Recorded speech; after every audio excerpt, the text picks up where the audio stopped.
خوست اصلا د جغرافیا په لحاظ یوه لرې پرته سیمه ده، خو د فکري انکشاف او د عصري کلتور د هېواد هسته بلل کېږي.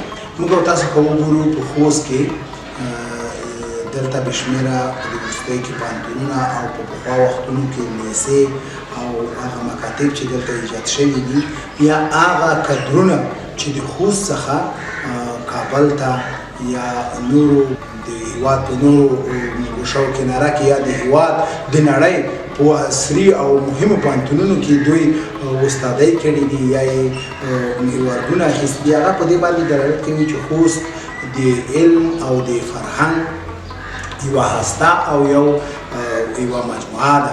نو په همدې اساس موږ او تاسو ویلی شو چې خوست په جغرافیوي لحاظ د مرکز څخه لرې دی، خو په فکري او انکشافي لحاظ تر ټولو لنډ او تر ټولو هغه متمرکز ځای خوست بلل کېږي. خوست کې د علومو سره څنګ کې تجارت، صنعت او همدا ډول نورې برخې هم انشاءالله ورو ورو په ښه کېدو دي.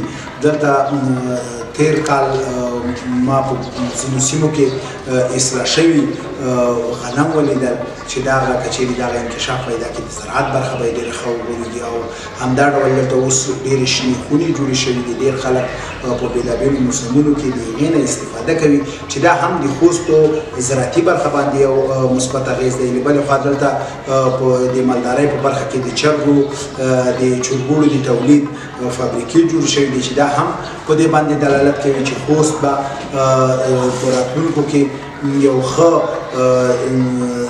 د مالدارۍ په برخه کې هم ښه پرمختګ وکړي. همدا ډول دې سره په څنګ کې موږ او تاسو وینو چې په تجارتي ساحه کې خوست په اوس وخت کې یو تجارتي سرحدي ولایت دی، په دې باندې ډېر تجارتونه کېږي.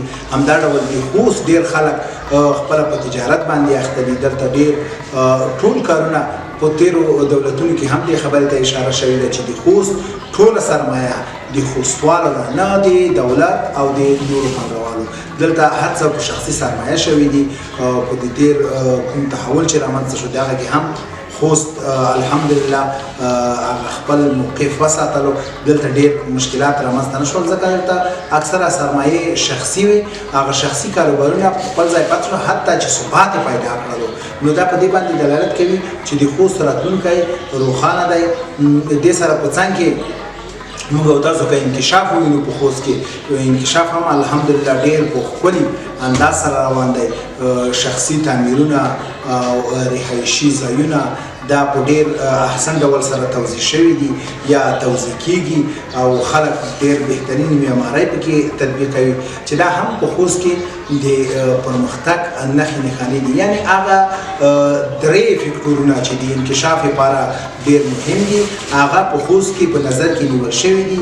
نو خوست که چیرې همدا ډول پرمختګ وکړي، دا به د خوست لپاره خوست به په یوه صنعتي او یوه پرمختللي انقلاب سره مخامخ شي او خوست به یو داسې ولایت شي چې د پلازمینې او د نورو ساحو نه به خلک دې ځای ته تجارت ته، کاروبار ته او زده کړو لپاره راځي.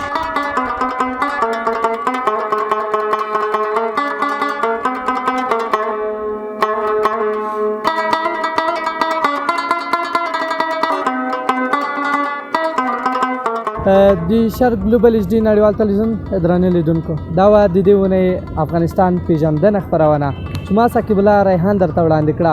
تر بلې یوه داسې خپرونې چې زه درته حاضرېږم، په لوی او مهربانه خدای مو سپارم.